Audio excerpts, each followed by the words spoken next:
Broad smile, let me welcome you once again to resume our last lecture, and that is our pronoun. Okay, and let me recall you that in the last lecture we have studied about the definition of pronoun, what is pronoun, definition of pronoun, and the multiple types of pronoun. And we have seen the definition of personal pronoun, and we have seen the various classification of personal pronoun on the basis of persons and on the basis of cases. Okay, in this particular lecture we are going to study about the other types of pronoun. What is the basic difference between reflexive pronoun as well as emphatic pronoun? Okay, and also distributive pronoun and demonstrative pronoun. Okay, so just stay here and just go through the lectures. Okay, chaliye. Now, the first pronoun today we are going to study about is a reflexive pronoun. Reflexive pronoun. I am going to tell you that the basic difference between reflexive pronoun and the emphatic pronoun.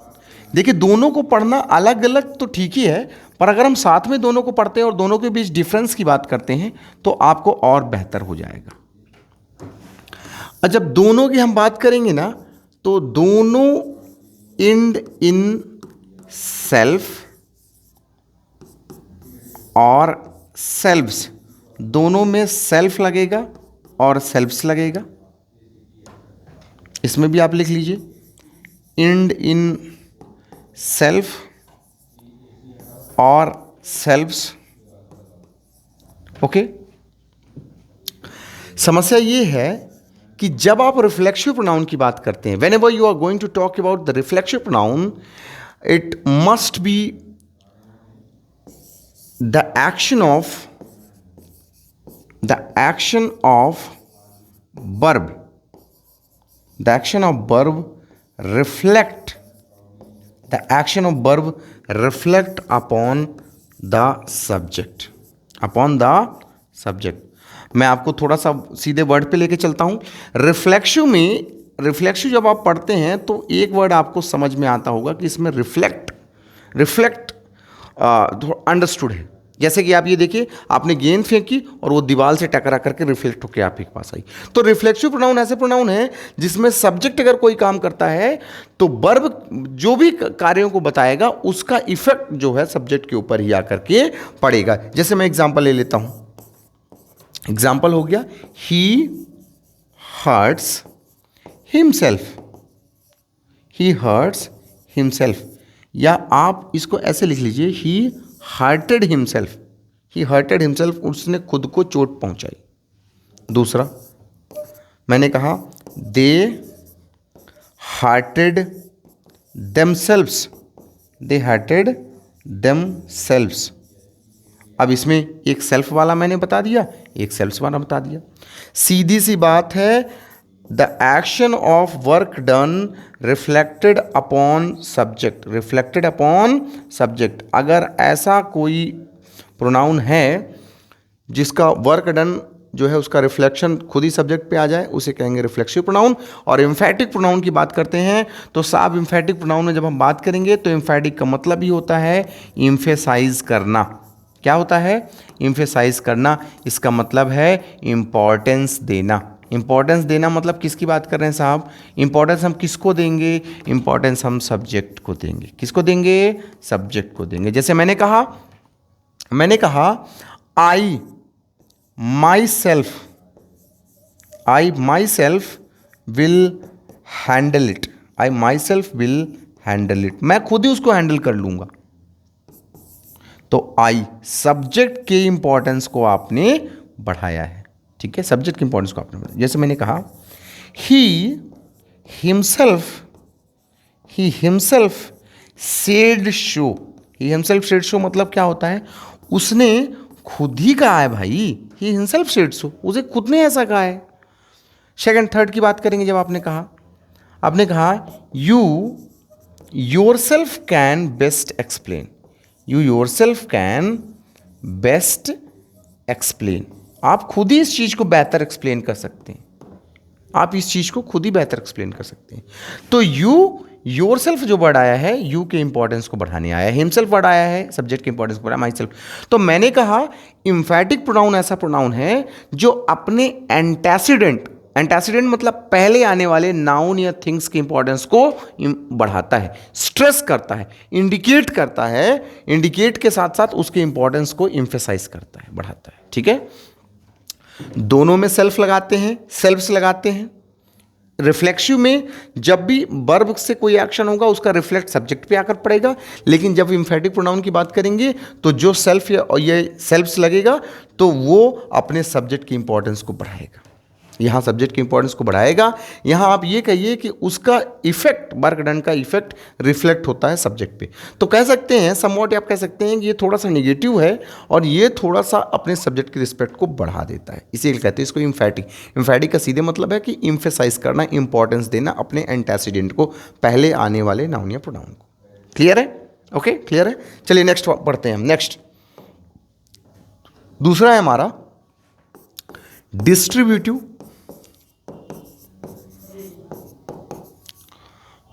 और demonstrative pronoun. Distributive and demonstrative pronoun. Demonstrative pronoun देखिएगा, जब मैं distributive pronoun की बात कर रहा हूं तो डिस्ट्रीब्यूटिव का प्रोनाउन का मतलब होता है a pronoun which refer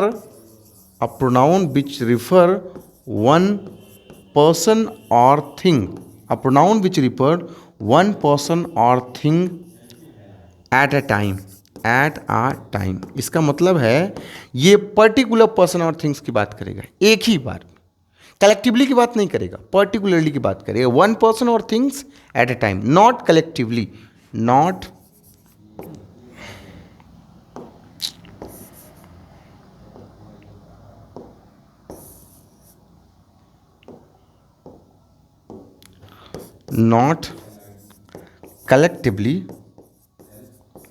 collectively but separately, not collectively लेकिन क्या इस बात करेगा, सेपरेटली। ओके, जब डिस्ट्रीब्यूटिव प्रोनाउन की बात करते हैं तो आपके आते हैं ईच, फिर आते हैं आपके ईदर, फिर आते हैं आपके नीदर, फिर आते हैं आपके एवरी। आप थोड़ा थोड़ा मैं बेसिक डिफरेंस बता देता हूँ, ईच और एवरी में डिफरेंस क्या है। मान लीजिए ये एक सेट है 1 2 3 4, 4 बच्चे हैं ना, एक एक को आपने कहा तो उसको हिंदी में कहते हैं आप प्रत्येक। जब आपने एक एक को नोटिफाई किया तो उसको कहेंगे ईच, और जब आपने इस सेट्स में जितने भी आए आपने कलेक्टिवली एक कह दिया तो उसे कहेंगे एवरी, सभी। ठीक है, ईदर का मतलब होता है बोथ और नीदर का मतलब होता है नॉट, बोथ नॉट या नॉट बोथ, जो भी आप कहना चाहें। ओके, अब ध्यान रखिएगा डिस्ट्रीब्यूटिव हम प्रोनाउन पढ़ रहे हैं, डिस्ट्रीब्यूटिव एडजेक्टिव भी होता है। डेमोन्स्ट्रेटिव प्रोनाउन पढ़ते हैं, डेमोन्स्ट्रेटिव एडजेक्टिव भी होता है। डिफरेंस क्या है, जब भी आप डिस्ट्रीब्यूटिव प्रोनाउन की बात करेंगे, डेमोन्स्ट्रेटिव एडजेक्टिव की प्रोनाउन की बात करेंगे तो इसके बाद कोई नाउन नहीं आएगा। समझ में आ रहा है आपको?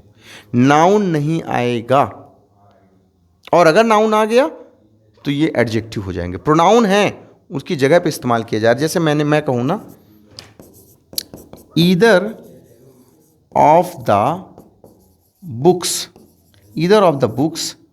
You can take, either of the books you can take, दोनों किताबें आप ले जा सकते हैं। Each of the boys has called upon, each of the boys has called upon, सारे लड़कों को बुलाया गया।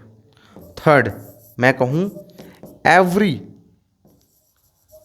Every one of you is invited, every one of you is invited, आप में से सारे लोग क्या हैं, इन्वाइटेड हैं। तो यहाँ मैं ईदर, ईच, एवरी या नीदर की मैं बात करूँ तो फिर ये आपके क्या हो जाएंगे, डिस्ट्रीब्यूटिव प्रोनाउन। ये distributive pronoun one person or thing और place referred eight a time, एक ही बार में एक पर्सन, प्लेस या थिंग्स की बात कर रहे हैं, उसे कहते हैं distributive. Now if we talk about demonstration, it point out,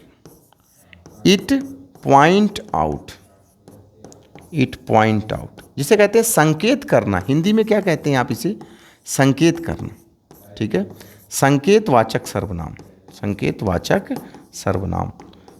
ये क्या करता है आपका? संकेतवाचक सर्वनाम आपका संकेत, इशारा करते हुए बताने का प्रयास करता है, ठीक है। It point out person, place और thing. It point out person, place और thing one at a time, okay. It point out person, place और थिंग, पर्सन, प्लेस और थिंग, ठीक है। डेमोन्स्ट्रेटिव प्रोनाउन भी आपके स्पेशली 5 होते हैं। जैसा कि आपने एक कहा दिस का लॉन्ग फॉर्म आपने प्लूरल फॉर्म कहा दीज। एक है आपका दैट का प्लूरल फॉर्म हो जाता है आपका those. This, that, these, those. और एक होता है साहब आपका सच। क्या होता है? सच। अब मैंने कहा अगर इन वर्ड के बाद कोई भी नाउन आ गया तो वो एडजेक्टिव हो जाएंगे, वो डिटरमाइनस का काम करेंगे। यहां मैं डिटरमाइनस की बात नहीं कर रहा, यहां मैं प्रोनाउन की बात कर रहा हूं। इसका मतलब है ये नाउन की जगह में आएंगे। जैसे मैंने कहा दिस, सिंपल सी बात है, मैं कह रहा हूं दिस इज माई बुक, ये मेरी किताब है। यहां दिस आपका जो है डेमोन्स्ट्रेटिव प्रोनाउन है, क्योंकि आप इशारा करते हुए ऐसे बताते हैं this is my book, okay. आपने कहा दैट इज हिज कार, वो जो है ना उसकी कार है। ये आप डेमोन्स्ट्रेटिव प्रोनाउन है, इशारा करते हुए आप बता रहे हैं। तीसरा मैं बात कर रहा हूं दीज आर माई क्लासमेट्स, ये सारे के सारे जो बैठे हुए हैं ना, ये मेरे क्लासमेट, तो उनको आपने इशारा करते हुए बताया these are my classmates, okay. And those are rascals, वो जो है ना दूर से दिख रहे हैं, वो सारे के सारे रास्कल्स हैं। आपने ऐसे कहा ना, ये डेमोन्स्ट्रेटिव, पॉइंट आउट करते हुए, इशारा करते हुए अगर आप बात करते हैं तो डेमोन्स्ट्रेटिव होता है, ठीक है। एक सच है, such are the things I like most, ऐसी चीज़ें ना मुझे बहुत पसंद है, ठीक है। तो ऑल इन ऑल मैं बताऊं कि आज हमने डिस्कस किया है सबसे पहले difference between reflexive pronoun and emphatic pronoun, and again we have also discussed about the distributive pronoun and the demonstrative pronoun as well, ठीक है। और जाते जाते मैं सिर्फ आपसे एक और प्रोनाउन डिस्कस करने वाला हूं, और वो है आपका इंटैरोगेटिव प्रोनाउन। लास्ट जो है आपका इंटैरोगेटिव प्रोनाउन है। ध्यान से सुनिएगा, बहुत सिंपल है, बहुत सॉर्टेड है। इंटैरोगेटिव प्रोनाउन, सबसे पहले मैं आपको बता दूं, इंटैरोगेट मतलब होता है किसी चीज को पूछना, इंक्वायरी करना, ठीक है। इंटैरोगेटिव सेंटेंस की हमने बात की। इंटैरोगेटिव सेंटेंस बनते हैं 2 तरीके से, पहला एक क्वेश्चन वर्ड से और दूसरा हेल्पिंग वर्ब से। जब क्वेश्चन वर्ड से आप कोई सवाल पूछते हैं तो उसका आंसर आपको एलैबोरेट देना पड़ता है, but when you ask question with the help of helping verb you will say yes और नो। जैसे मैंने कहा आर यू हैप्पी, तो आप कहेंगे यस आई डू। मैंने कहा डू यू लाइक इट, तो आपने कहा यस और no, no I don't like it. Clear है?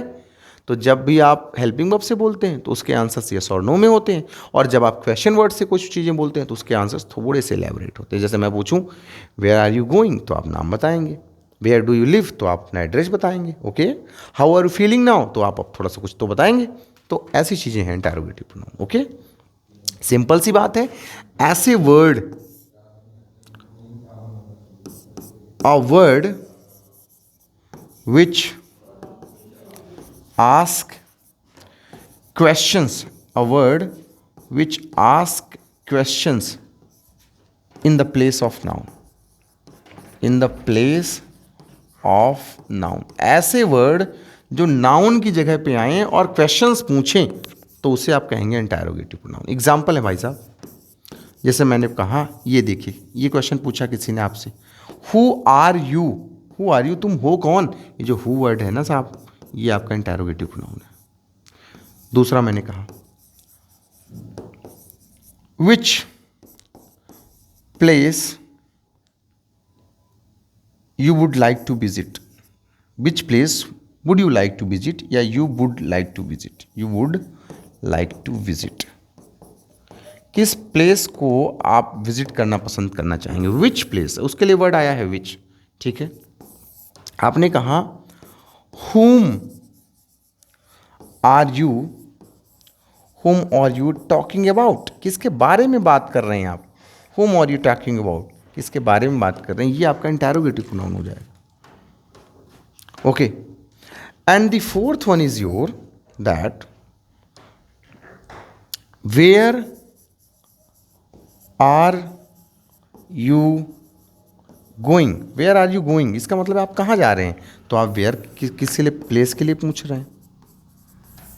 whom, आप पर्सन के बारे में बात कर रहे हैं। विच, प्लेस, प्लेस के लिए, यहाँ तो प्लेस के लिए आपने कह ही दिया है, ठीक है।